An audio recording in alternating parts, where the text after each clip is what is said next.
नमस्कार। सविकल्प समाधि, निर्विकल्प समाधि, महासमाधि आखिर क्या होती है? जो व्यक्ति गृहस्थ में रह रहा है, इन समाधियों की अवस्था से परिचित होना जरूरी है। इसके अलावा जागृति, स्वप्न, सुषुप्ति और तुरीय अवस्था, ये क्या है? इन सब के बारे में हर व्यक्ति को जानना चाहिए कि जीवन से जो मुक्ति का जो रास्ता है, इनके द्वारा ही खुलता है। तो हम जो भी जीवन जीते हैं, किसी भी तरीके से गृहस्थ में रहते हैं, तो इन सब के बारे में जानना बहुत जरूरी होता है। तो आज के इस वीडियो में मैं इस सब का वर्णन करने जा रहा हूं, जो कि बहुत ही महत्वपूर्ण है।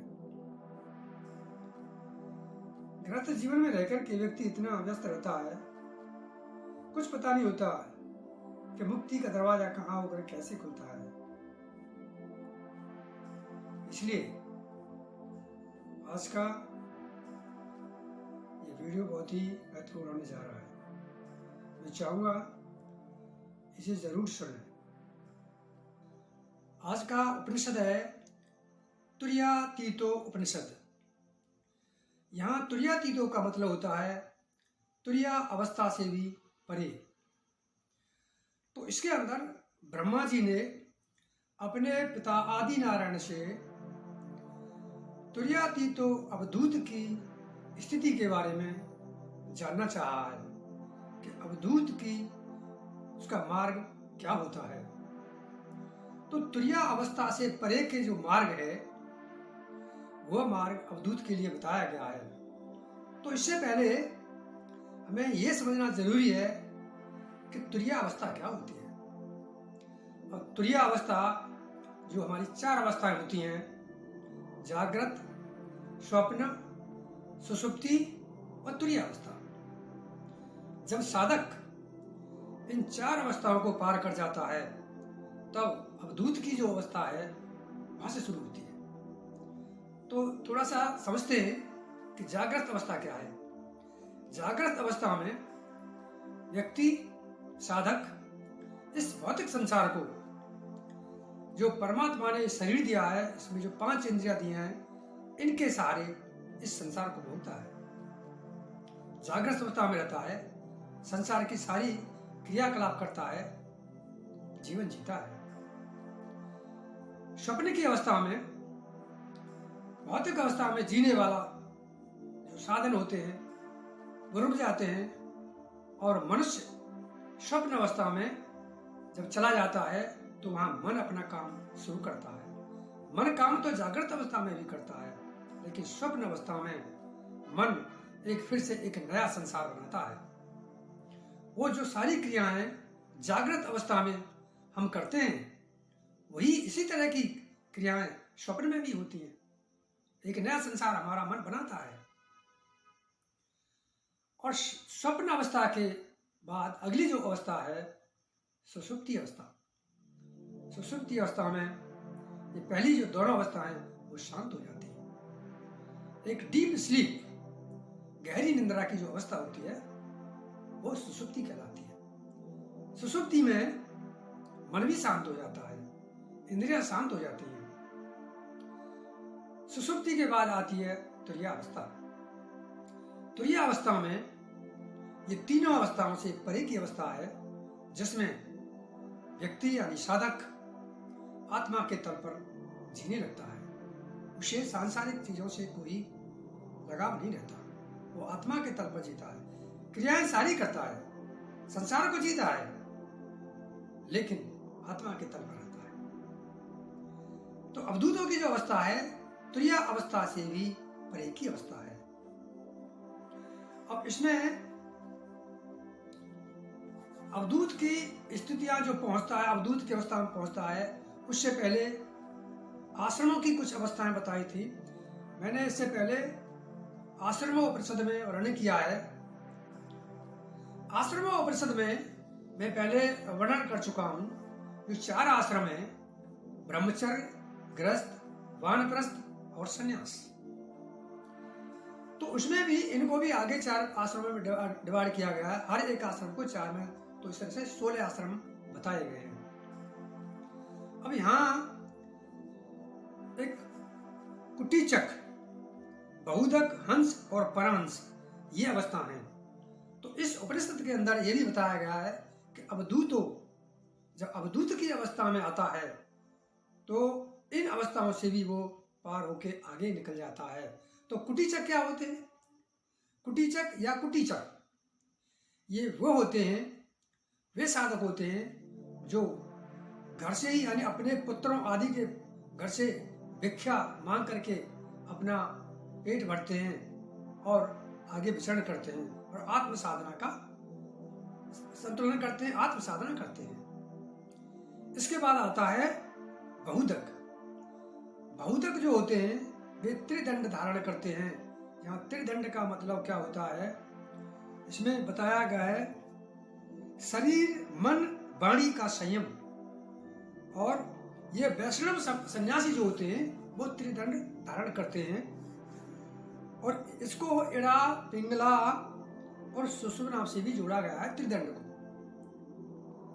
तो इस तरीके से ये जो बहुधक होते हैं वो इस प्रकार के होते हैं, यानी वो त्रिदंडधारी होते हैं, उनके पास कमंडल होता है और भगवा वेश धारण करते हैं और सच्चरित्र ब्राह्मणों के यहाँ भिक्षा लेकर के ही अपना जीवन यापन करते हैं, वो बहुधक होते हैं। इसके बाद आता है हंस। ये एक दंड। अब यहाँ एक दंड का मतलब होता है अद्वैत, परम तत्व में ही विश्वास, यानी चर अचर जो कुछ भी है, दृश्य अदृश्य, वो सब एक ही है।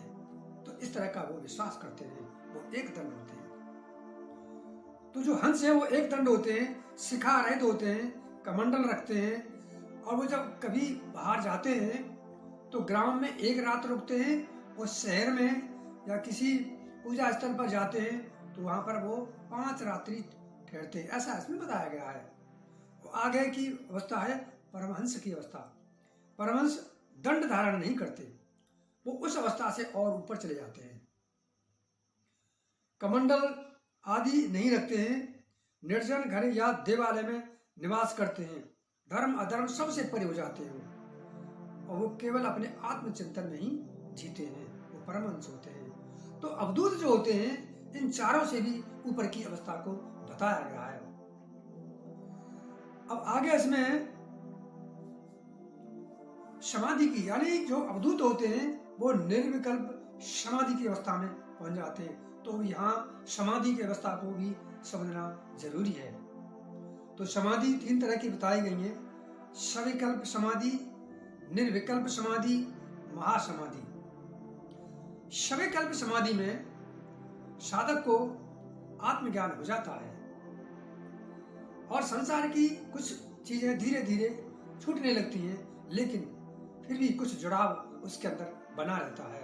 वो सविकल्प समाधि में होता है, उसका पुनर्जन्म होता है, लेकिन जन्म अच्छे लोगों में होता है। इसके बाद की जो अवस्था है निर्विकल्प समाधि की अवस्था होती है। निर्विकल्प समाधि में आगे जो है उसके आत्मचेतना का स्तर बढ़ा हुआ होता है।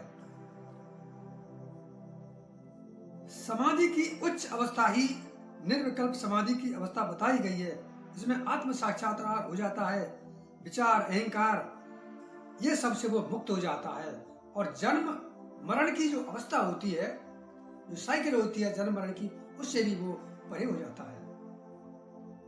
तो तीसरी जो समाधि की अवस्था है महासमाधि।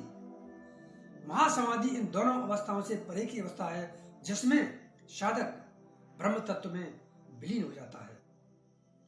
तो इस तरह की अवस्थाएं इसमें बताई गई हैं। तो जो अवधूत होता है निर्विकल्प समाधि की अवस्था तक पहुंच जाता है। अब इसके अंदर तुरीयातीतो उपनिषद के अंदर जो बताया गया है, इस उपनिषद को शुक्ल यजुर्वेद से लिया गया है। पितामह ब्रह्मा जी ने अपने पिता आदि नारायण से तुरीयातीत अवधूत का मार्ग जानना चाहा। तो आदि नारायण यानी उनके पिता ने इस मार्ग को बहुत ही दुर्लभ बताया है। आदि नारायण ने अवधूत का आचरण, व्यवहार, चिंतन, मनन आदि की सब कुछ इसमें वर्णन किया गया है। इस पर चलकर मनुष्य अपने जीवन का चरम लक्ष्य प्राप्त कर सकता है। तो जो उनके पिता आदि नारायण ब्रह्मा जी के, उन्होंने ऐसा उनको बताया है। अवधूत का मार्ग। अब अवधूत का मार्ग होता क्या है? यह अत्यंत गूढ़ और रहस्यमय आध्यात्मिक मार्ग है। इसमें साधक सांसारिक बंधनों, सामाजिक नियमों तथा व्यक्तिगत पहचान से पूरी तरह मुक्त हो जाता है, आत्म साक्षात्कार की अवस्था में आ जाता है। इसके अंदर आगे बताया है संपूर्ण स्वतंत्रता यानी मुक्ति। जो हम समाज में रहते हैं, संसार में जीते हैं, उससे वो मुक्त हो जाता है, सभी बंधनों से मुक्त। अगला है वैराग्य। संसार में रहते हुए पूरी तरह असंबंधित रहता है। वो संसार में रहता तो है लेकिन संसार से कोई संबंध नहीं रखता, वैराग्य की अवस्था में आ जाता है। स्वतत्व ज्ञान। अहम ब्रह्मास्मि की अनुभूति करता है। अहम ब्रह्मास्मि, मैं ही ब्रह्म हूं। देखिए, चेतन तत्व हमारे अंदर है, हम ब्रह्म हैं, लेकिन अज्ञानतावश एहसास नहीं करते। ये माया का पर्दा जो मन पर पड़ा हुआ है, ये इसको पहचान नहीं देता। तो जो वो है अवधूत जो होता है, वो इस अवस्था में आ जाता है। वो जानता है अहम ब्रह्मास्मि, मैं ही ब्रह्म हूं। असामान्य आचरण। सामाजिक बंधनों से मुक्त होने के कारण उसका व्यवहार असामान्य सा लगने लगता है। स्वाभाविक ध्यान और समाधि। अवधूत किसी विशेष साधना या तपस्या में नहीं बंधा होता, बल्कि उसकी चेतना समाधि की अवस्था में रहती है। आगे बताया है अवधूत संप्रदाय और ग्रंथ। अवधूत संप्रदाय एक लक्ष्य बताया है, जिसमें अवधूत गीता का भी वर्णन है। भगवान दत्तात्रेय से जुड़ा हुआ ग्रंथ है जो अवधूत गीता है। इसमें ब्रह्म ज्ञान, आत्मस्वरूप, निर्विकल्प समाधि का वर्णन दिया गया है। नाथ संप्रदाय गोरखनाथ और मत्स्येंद्र नाथ जैसे नाथ योगी अवधूत मार्ग से जुड़े माने जाते हैं। दत्तात्रेय परंपरा। भगवान दत्तात्रेय को अवधूत मार्ग का आदि गुरु माना जाता है। अवधूत कोई सामान्य साधक नहीं होता। यह अवस्था तब प्राप्त होती है जब साधक संसार और अहंकार से पूरी तरह मुक्त होकर आत्म साक्षात्कार कर लेता है। यह मार्ग केवल उन्हीं के लिए है जो भीतर से पूरी तरह स्वतंत्र होने के लिए तैयार रहते हैं। यह मार्ग सामान्य साधकों और भक्तों के लिए कठिन है। इसमें सांसारिक धारणा और पहचान छोड़नी होती है। तो आज का जो उपनिषद है, इसमें कई चीजों को कवर किया गया है, समाधि को भी है, क्योंकि अवधूत जब निर्विकल्प समाधि में पहुंच जाता है तो हमें यह जानना जरूरी होता है कि समाधि कितनी होती है। तो सविकल्प समाधि की स्थिति, निर्विकल्प समाधि की स्थिति और महा समाधि की स्थिति। सविकल्प समाधि में जैसा कि मैंने बताया, भौतिक शरीर में रहकर के जीवन तो जिया जाता है, आत्म चेतना का विकास होता है, लेकिन संसार से जुड़ा रहता है और जन्म मरण की प्रक्रिया भी चालू रहती है। जब निर्विकल्प समाधि में साधक जाता है तो ये जो जन्म मरण की प्रक्रिया है, ये समाप्त हो जाती है। चेतना का स्तर बहुत ऊपर हो जाता है और जन्म लेता भी है तो ऊंचे लोकों में जाकर के जन्म लेता है। और महासमाधि में ये सारी अवस्था जब पार हो जाती हैं तो वो साधक ब्रह्म में लीन हो जाता है। तो जो अवधूत है उसकी अवस्था निर्विकल्प समाधि की अवस्था बताई गई है।